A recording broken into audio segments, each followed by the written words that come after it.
Hi guys, it's Sandal from Substance Over Style. Although I think I'm phasing out that title.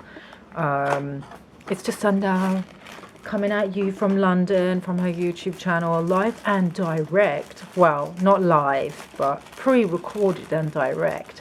And I've got my last incense cone. I don't know whether maybe should I buy some more incense? Probably not, because I'm actually leaving soon. So there's no point in buying incense, and I'm down to the last one. So, and this is probably the last video that I'm going to do from London. So yeah, let's light the last frankincense cone. And today I got a really good question in one of my Q&As, and I wanted to make that the subject of the video. So we're going to talk about it today. Yeah, and then I'll answer your questions at the end. Okay, so what was the question exactly? Yes, okay, so somebody asked, how do you tell, excuse me, let me just pick my nose. Yep, that's better. Okay. How do you tell the difference between a twin flame and a karmic or even a soulmate? Okay, this is a little bit of a hot potato, this question. Okay, so basically twin flame is like a new age term based on the idea that this is, you know, the other half of your soul.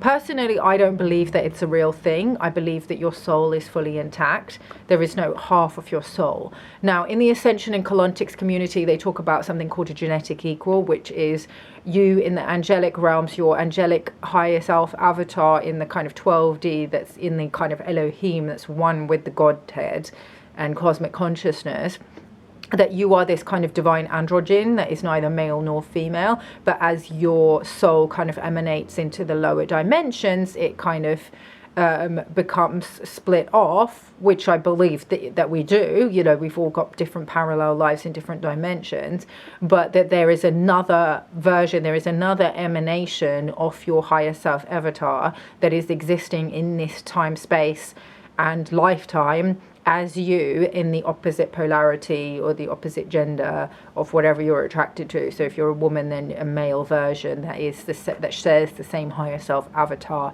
in the angelic realms as you. Now, I don't know if I believe this. I haven't made my mind up. I'm not saying that I don't believe in it. I just think that it's not always helpful necessarily to attach your whole life and your whole like relationship trajectory onto these concepts if you don't know for certain that they are true. Like if you meet somebody and it's like this really insane connection, then yes, you should definitely ask questions if it's seeming like it's not something that you've experienced before. And I know that a lot of people went through this whole twin flame thing. I went through it as well. Okay, I've talked about it.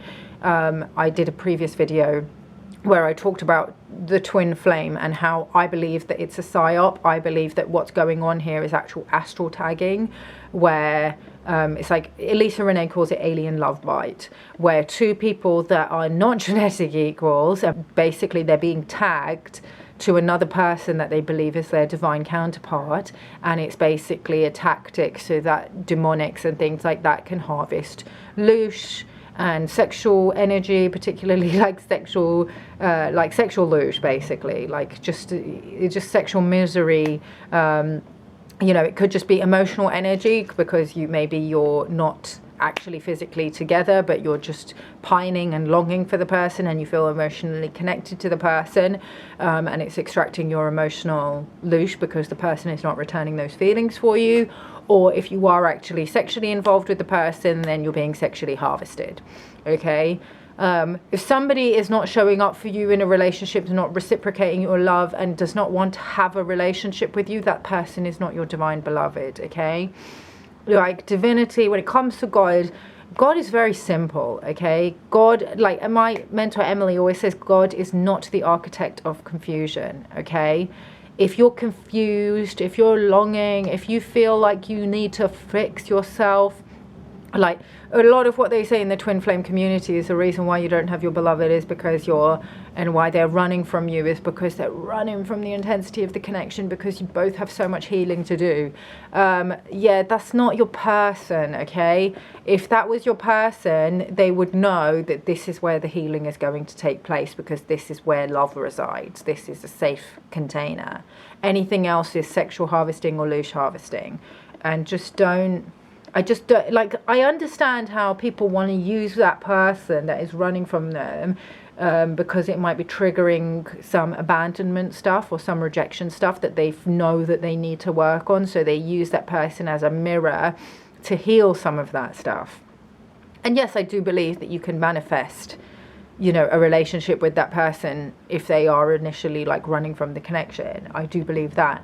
But where there are cases where there's like actual like psychological abuse or like gaslighting, I mean, I've heard of a lot of horrible stories about people who are in these, they're literally cutting off all their other prospects. There's other people that want to date them and want to court them, and they're like, no, because you're not my divine beloved, this is my twin flame, but they're so hijacked in the physical. And it's just like, well, that's just a very spiritual, very airy-fairy way of saying that they're an asshole. Because if they're treating you poorly, if they've cheated on you, if they've left you to be with somebody else, if they're still dealing with you and still maintaining a connection with you while they've got somebody else, that person's an asshole. So I don't think that people should be buying into this bullshit anymore. And like the whole like, okay, so what did she say? So how do you tell between a twin flame, a karmic, or even a soulmate? I mean, I don't like the term twin flame, so don't even use that with me. I do prefer the term like divine beloved or divine union, but also divine union also, for me, divine union is your relationship with God, first and foremost, or sacred union. Or divine marriage, holy marriage. All of those terms mean your unification with the divine. That's what it means. Once you have achieved that state of oneness with the divine, then the mirror of the person that you choose to be in relationship with will reflect that. But for some people, they don't even feel the need to be in relationship with anyone once they've achieved that state of oneness with the source. So, I've seen people saying that, you shouldn't talk to anybody who's talking about divine union if they're not in divine union. I mean, some of the greatest yogis of all time had achieved that state of samadhi and unification with the all, with the one, and didn't have a partner. Are you saying that they shouldn't be talking about how to achieve that enlightenment and that oneness just because they don't have just because they're not married? Like, they don't feel the need to be married because they've already alchemized their own inner masculine and feminine energy. So they've completely sublimated their sexual energy, so they no longer feel that desire to unify with someone. People a relationship can provide a very fast healing container for you to alchemize your energies to achieve that oneness. Which is why so many people in the high risk gamblers community, put a lot of importance on being with a person, but that mirror can change. So, my views on divine union are, first and foremost, it's with God. So yeah, and I don't believe in twin flames. Anybody who uses the term twin flame, I just think that's they might use that term because that's understood more by the mainstream. But if they're teaching twin flame and they use that term exclusively, then for me, I would assume that person is just coming from the new age rather than actually being organically initiated into more esoteric systems and lineages. So yeah, I hope that answers the question on the difference between a twin flame and a karmic. I just think that they're the same thing. If you actually meet someone and you think that this is your divine beloved and you get into union, and then there may be some shadows and some healing that happens within that container, then yeah, that might be your divine beloved. But I'm not going to say that. I don't think that necessarily you know for certain I think that for many people, they will sometimes question whether that person is their divine beloved. But it will definitely feel different to other types of relationships where definitely it can be more toxic, where there might be abuse, there might be gaslighting, there might be cheating, or there's just no growth happening, okay? I would say within a divine union relationship, both of you are alchemizing your shadows, and you're alchemizing your own divine feminine and your divine masculine, and you're always bringing yourselves back into balance, and you're bringing each other back into balance. That's what I would say a hierogamic relationship or a divine union relationship is. Soulmate relationships, I would say, is somebody who is part of your monad, which is like your soul tribe, who they may or may not have the same mission template. This is another thing about divine beloveds or divine unions. They are mission focused, okay? Generally have a shared mission. Sometimes the mission's not always exactly, you may have your own projects that you're both dealing with. He may have his own projects, you may have your own projects, but you support each other with projects, or you have a shared mission and you have complementary skills and talents that work together and are synergistic to the point where what you're bringing forth through the union is so much more powerful than what you would be able to bring through by yourselves.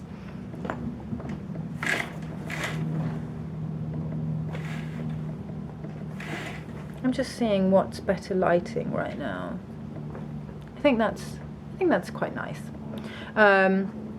Okay, so yeah, soulmate relationships, I would say, are probably not necessarily mission focused. It may just be that you feel really comfortable with this person because you've known each other from previous lifetimes, or they may be mission focused as well, but they're more like, I would say definitely they would differ from the genetic equal relationship, because this person isn't necessarily the other half of your soul, if that's even a thing. I mean, I do believe that it's a thing, but I just don't believe that everybody has the other counterpart to their soul in this lifetime, you know, within this dimension, because I just don't think that it's helpful. I just don't think that it's, everybody's got to decide what's right for them, okay? I just see too many people pining for their beloved, and they're putting the relationship and that person, they create this idealized a vision of what they think that that's supposed to look like, to the point where they're actually refusing to get, look, I don't want to say refusing, that maybe that's not the right word, but they close themselves off to actually getting involved in relationships that could actually serve their highest growth. And I think that it's actually just a way of avoiding getting scared, and probably actually you don't want to grow, because, you know, they'll go on dates with guys and stuff like that, and they'll just get too triggered early on, and they'll be like, oh, that can't be him because he's into XYZ. Sometimes the things that you think that your divine beloved is going to be into aren't necessarily what he's actually going to be into. And sometimes someone who you have no idea could be your person, who just feels very, you know, innocuous and very unassuming in the beginning, very calm, and doesn't, you know, light your soul on fire or your yoni on fire, is actually going to be the person that when you get to know each other, and when you start to see the ways in which you balance each other out and polarize each other, is actually going to be the person that you fall deepest in love with, and is going to be the person that serves your highest growth and your highest evolution. And there could even become a mission out of that, okay? I've spoken to many couples who I believe are in divine union, and they didn't know in the beginning. They didn't know that this was their person. So yeah, I don't think that it's necessary that you necessarily know right away.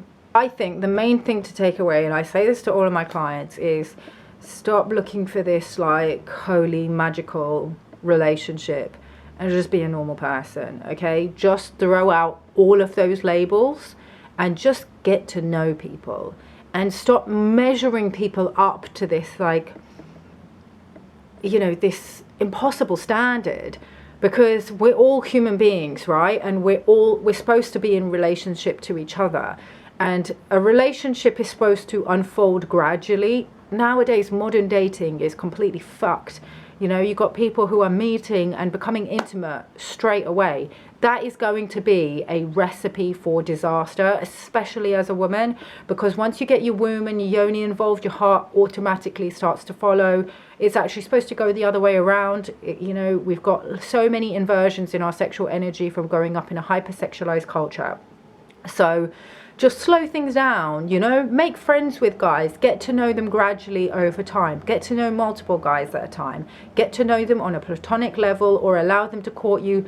Don't become sexually involved too early on, because then you jump into a relationship and you get all invested, and that person might be like a walking bunch of red flags, like more red flags than a communist rally. But because you're now already emotionally invested, heart and womb, you know, you start using your sexual energy to try and heal him and all of that stuff, and it just becomes a problem. So I think it's about pulling back and just about getting to know people on like a human level, and then seeing where, you know, where are you finding like the deepest connection. And if you're not finding that deep connection yet, then that's fine. Maybe it's not your time yet, but just go out, continue to do things that you love, and you will meet people, and then you will meet your person. Yeah, I don't think, you know, I just like to be very grounded when it comes to this thing, and I like to look at how is someone treating me. If someone is treating me well, and they're showing up consistently, and they're showing up with love and with intention, then I will continue to pursue a relationship with them. If they're not, if they're being wishy-washy, if they're running, chasing back and forth, they can fuck off. So that's how I like to look at it, and that's how I encourage other people to look at it as well. I don't like, you know, oh, we had this deep soul connection. It's just like, yeah, maybe that person triggered some of your shit.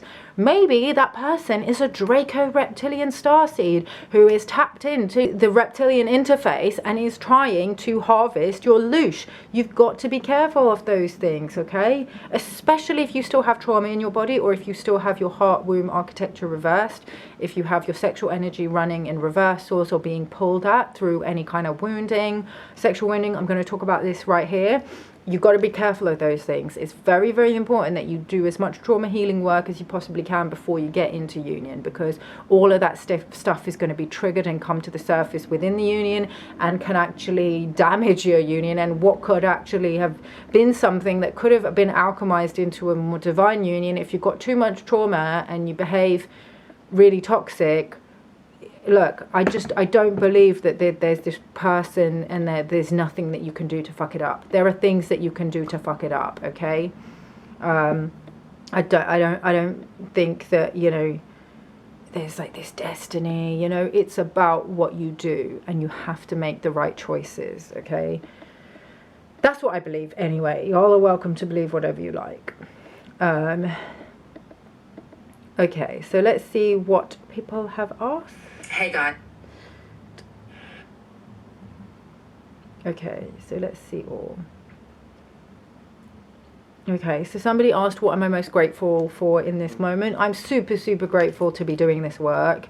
I just feel like so pumped and so excited by my life at the moment. I'm super grateful for the fact that I got my visa paperwork and I'm off to the next country in a couple of weeks.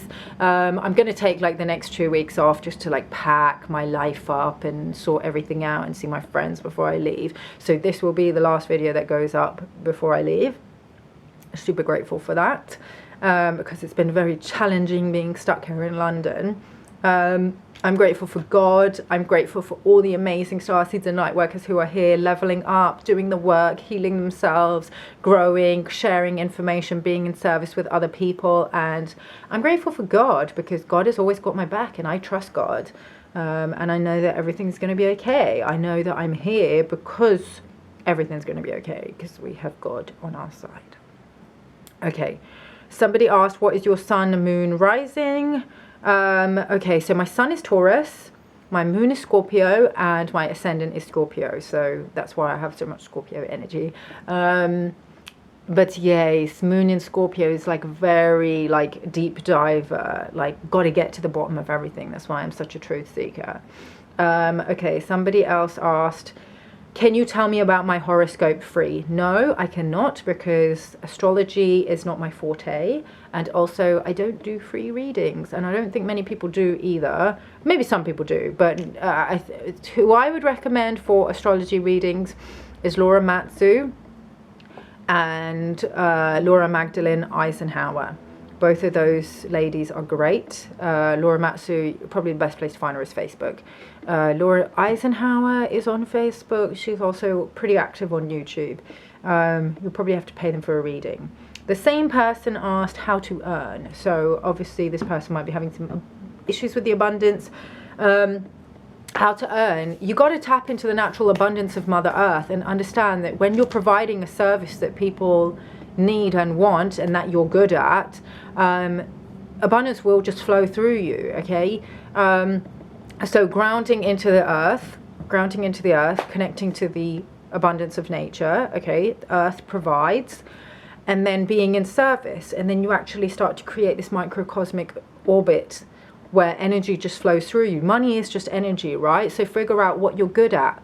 Figure out why you're called to be here. Like, what are you passionate about? Your passions and your desire will tell you what you're here to do, okay? And you may have a day job, and that day job may not be super fulfilling for you right now. Maybe you want to start a business. You can start that business on the side, okay? I'm not saying that it's easy, okay?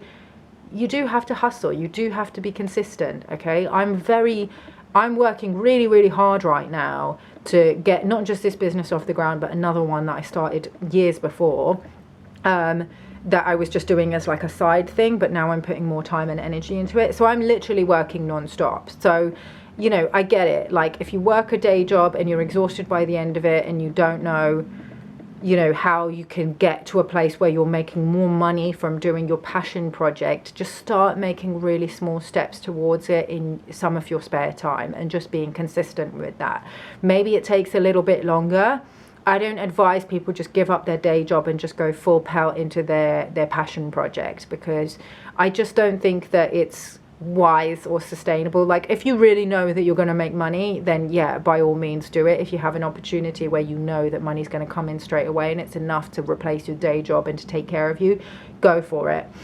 But I think for most people, building it a little bit on the side while you're doing your day job, and then gradually, like, you know, taking a little bit, maybe cutting your hours back at your day job and increasing the time that you spend on your business, on your side hustle, is the way to go. That's the way I'm doing it. You'll know I still do modeling, so, you know, that's what I think would work. Yes. Yeah, I mean, it can take time, especially if you need to do extra training. Like, I had to do extra training and I had to invest like a decent amount of money in the training that I've done, and I haven't even finished my training yet either. So, you know, it can take some time, but if you're passionate about it and you're consistent and you're committed to the result and you're willing to like put focus, dedication consistently into achieving your goals, you will. But this is, you got to commit and understand that this is going to be like a lifetime process, okay? This is why you shouldn't just try your hand at every little thing. A lot of people are scared to go into business because they think, oh my God, what if somebody else does? What if someone steals my idea? It's not the idea that is going to make you successful. It's you and your consistency and your motivation and your dedication and your commitment, okay? It's not easy, and most people are not willing to do it, and most people won't be successful at it. So that actually is good news, because if you decide that you really want it, it puts you ahead of the game.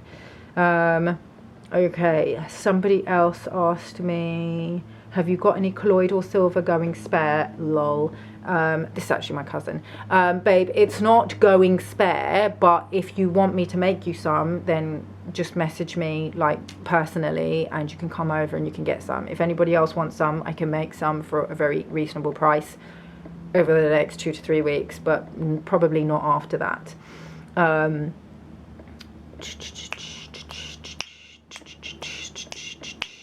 Okay, somebody asked me, binaural beats, yay or nay? I would say yay.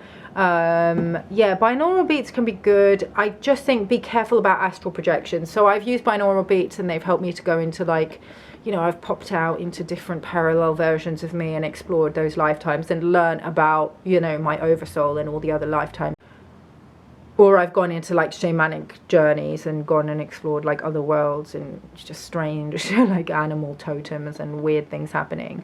I think that stuff is fine, but be careful about astral projection, which is where your astral body pops out of your physical body and then you be like floating around in your room and stuff. And somebody asks, when I answered this question on my Insta story, somebody asked why be careful about astral projection. I've been in fact trying to astral project for years. The reason why you should be careful about astral projection is because the astrals are basically just the dimension above our dimension. We're 3D, right? So the astrals is like, you know, 3 to 5 to 7D. Just like how in the 3D there's a lot of duality and a lot of negativity, in the astrals you've also got a lot of entities that are not necessarily benevolent. In fact, many of them are not benevolent. Many of them are just like human beings, right? You know, they have their shadows, they have their, and in the astrals, obviously the astrals don't function exactly how this physical reality functions. Like here, you know, if somebody tries to attack you, you can run. You know, there's things, if you don't understand exactly the laws of how things operate there, things kind of manifest a lot quicker. So you can think about going to the moon and then you can just be there.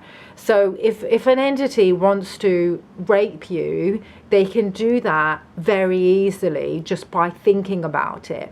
So I know people that have been, you know, I've been astrally raped so many times. I do not like the astrals. I actually shield myself before I go to bed and I revoke consent from being pulled into the astrals, because the astrals are fucking gross, okay? There's not very nice entities. I've had demonics chasing me. You wouldn't send a child out into the world, into the 3D, and let it just go to the shops and cross the road by itself without teaching it how to do those things, right? So I don't recommend the astrals.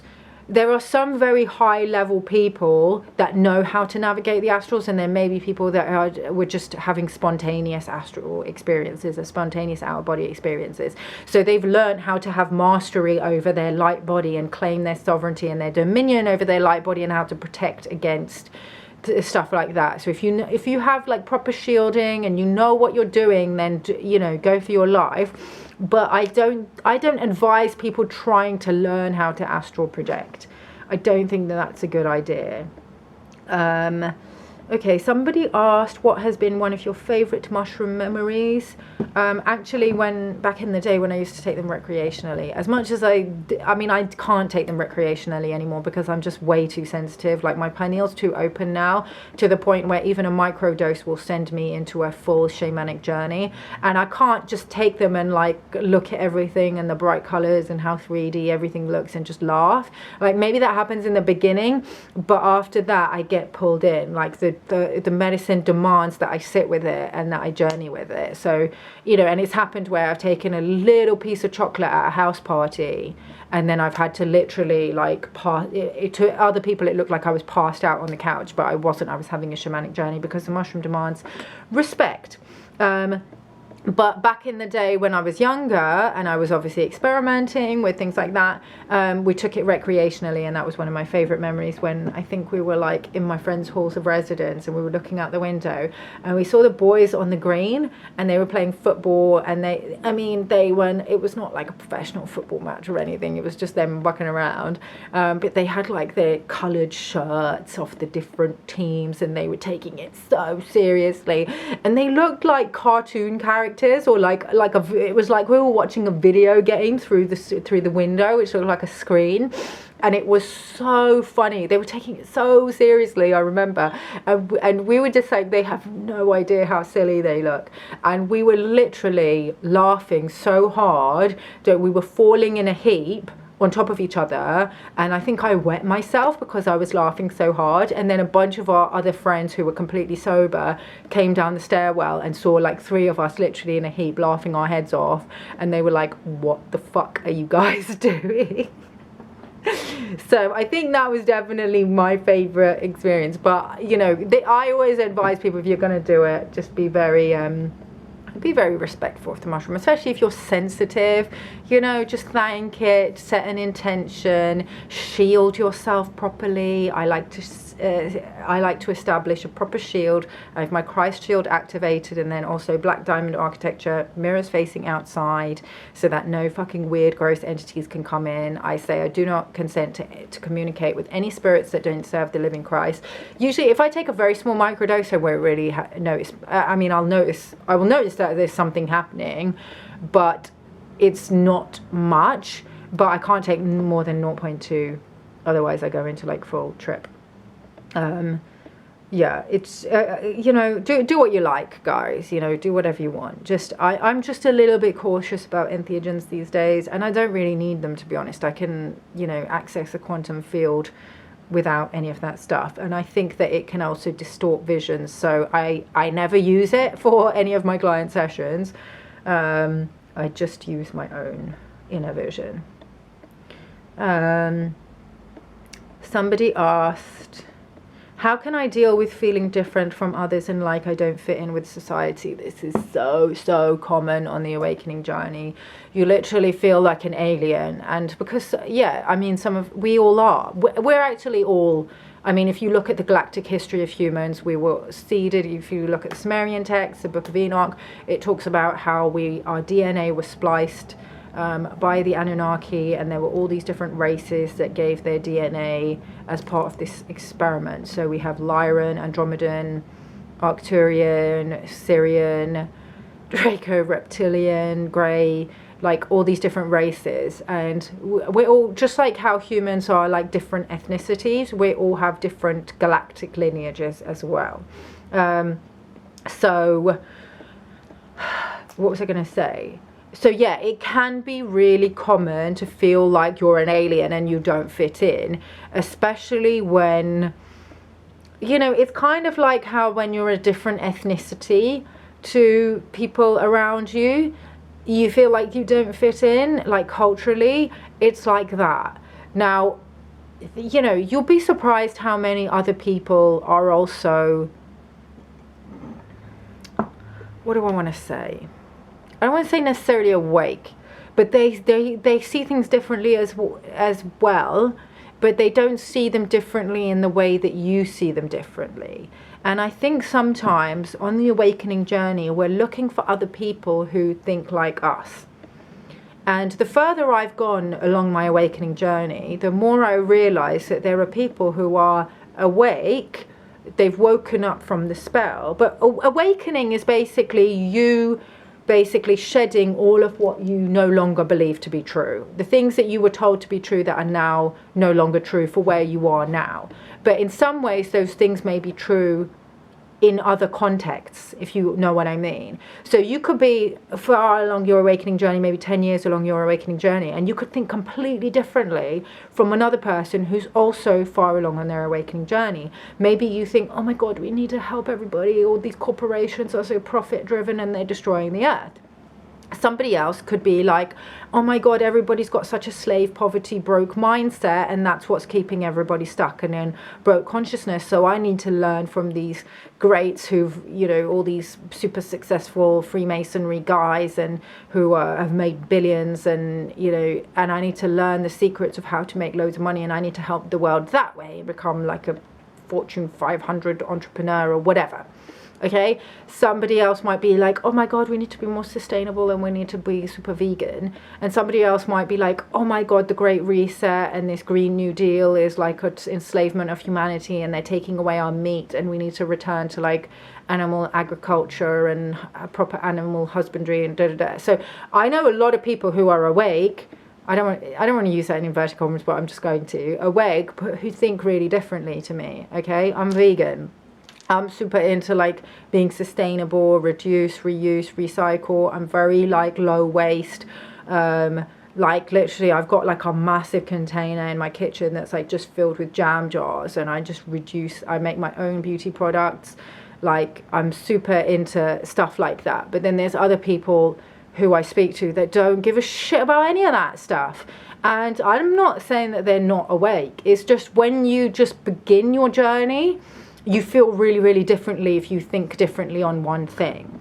And then the further along you go on your journey, the more you realize how much diversity of opinion there is, and how that actually creates a tapestry and a fabric of that creates the human collective. And that's beautiful, that everybody has their own way of seeing things and their own way of doing things that has inherent value and that has inherent beauty. Like, I used to look at people who were very like profit driven and entrepreneurs and just wanted to be successful, and I used to think that there was something wrong with them, because I was just like, they've forgotten like the true values of like the earth and like connecting with family, and they're just nose to a grindstone all the time, and they're just about consumerism and it's destroying the planet. And now I see the value in that. I see the value in how, you know, they were trying to provide service at a massive level to reach a lot of people, how they were able to generate so much abundance, not just for their own families but for their employees, how they were able to build schools because they became multimillionaires, that they had all this extra abundance and they wanted to do something good with it, and they were able to make so much more change than somebody who's sitting there and complaining about the system was able to do. So in a roundabout way, I hope that answers your question, that you've got to understand that everybody's coming from a certain place that is totally valid. And yes, you may see problems in society, and that's fine. That's how questioning society and questioning the values of society is how we evolve. But there's always a reason why certain people feel certain things and why people do certain things. So just try and be like compassionate towards people who you think are, you know, indoctrinated or mind controlled, and understand that, like, I used to think that everybody was really stupid. I was just like, how come they can't see all the mind control and the programming that goes on? Like, am I the only person that sees this stuff? And firstly, you're not the only person. A lot of people see it, but some of them are just not, they don't have the courage to speak out against it or to go against the grain. But secondly, it's not that they're stupid, okay? It's not at all that they're stupid. It's just that, you know, a lot of time they have a lot of overlays of trauma, or they've been recycled in this matrix reality. I'm going to do a separate video talking about this, for so long that they've actually forgotten what, you know, like the gnosis that you have in your body of purity and of like God's source, and what it's like to actually be connected to the source and all the abundance that comes with that. You're here to remind them, okay? If you feel like you don't fit in, it's because you have been sent as an intervention, part of an intervention team, to actually help people see certain things that are actually very simple, but they're kind of under a hypnosis that they're not able to see them. So it's not that everybody's really stupid, it's just that you have a certain gift for seeing things based on where you've come from in your previous incarnations. Okay. Somebody asked, do I answer DMs? I answer some of them. I answer maybe 10% of them. I read nearly all of them, like 99%. I read nearly all of them, but I don't. I've said this before. I'm not going to answer stuff that is just not, like, if it's just like, hey, beautiful, or how you doing, I'm not going to answer that. I'm very, very busy, okay? If it's something like, hey, I want to ask you some questions about your course, Reclaim Your Crown, I will answer those questions. If somebody's asking me if they can book a session, I will answer those questions. If somebody's asking me for personal advice, I will tell them to book a session. Like, don't DM me and ask me for that, because I'm super busy with building my business and the other business that I work on and helping my clients. So yeah, I hope that answers that question. Are you happy? Somebody asked, are you happy? Happiness is an emotion rather than a continual state of being. So I am happy sometimes, but in this moment right now, I am content, I am calm, I'm feeling productive. Yeah, I wouldn't put happy as one of the emotions that I'm feeling right now. I'm not unhappy, but yeah, I wouldn't say I'm happy. But I don't like the question, because it implies that happiness is like this, you know, continual state of being, and that if you're not, you know, having this continual emotion all the time, then, you know, you're unhappy with your life. It's just nonsense, okay? Everybody has ups and downs that they go through. Doesn't matter who you are. You could be the most contented well-balanced, abundant person, you're still going to have moments of difficulty or despair or grief or sadness. That's normal. That's part of what it means to be human. Okay, Earth is a school, and this is where we learn through the process of duality and having a human emotional body. So I hope that answers all your questions. If you want to book a session with me, then you can DM me on Instagram. If you want to join my course, Reclaim Your Crown, where, okay, sorry. One more. Somebody did ask a question that I want to answer. Okay. Somebody asked, have you been through any sexual trauma? Are you more sexually active now? Now, this is a horrendously invasive and personal question, so I'm not going to answer it, but I will answer it more generally speaking from my professional experience. In my professional experience, people who've been through sexual trauma, which is a lot of us, because growing up in a hypersexualized culture can be extremely sexually traumatizing. Being involved with somebody who cheats on you or looks at pornography is sexually traumatizing. Being exposed to pornography at a young age or to violent pornography is sexually traumatizing. So a lot of us have been through sexual trauma. So I guess maybe that answers your question in a roundabout way. Sexual trauma can do two things. One is it can make you sexually frigid. The other one is it can make you hyperactive. Sometimes it can do both at different times or in different contexts. What I found with healing sexual trauma, and I help people heal sexual trauma through I would say the most effective method is my course Reclaim Your Crown, because we do a lot of sacral healing, a lot of womb healing, and we sublimate sexual energy, so it clears reversals and leaks in your sacral. You start to become much more discerning about who you share intimacy with.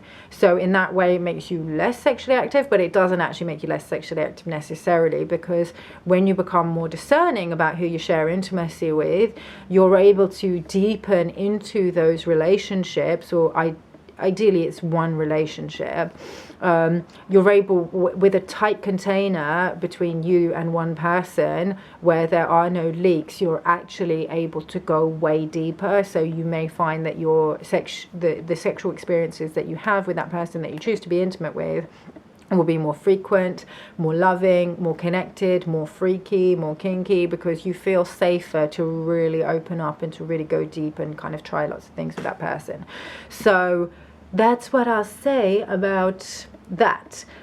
So yes, I think that's all the questions. Thank you so much for asking those, guys, even though I told you off sometimes for some of the questions. But yeah, like, come on, don't ask someone if they've been through sexual trauma if you don't know them. Even if you do know them, like, I don't ask like my best friends if they've been through sexual trauma. Like, that's on them if they want to share that with me. Like, that's like, you know, I would have just thought that was kind of social etiquette 101. Anyway, it was a good question though in terms of what came out of it. So yeah, I'm not mad about it. Yes, so if you want to book a session with me, you can DM me on Instagram. I'm happy to take you guys for sessions or packages. And if you want to join Reclaim Your Crown, which I just talked about, the link is in the description box below. I'll love you and leave you guys. Thanks for watching. See you in the next video. Peace out. One love.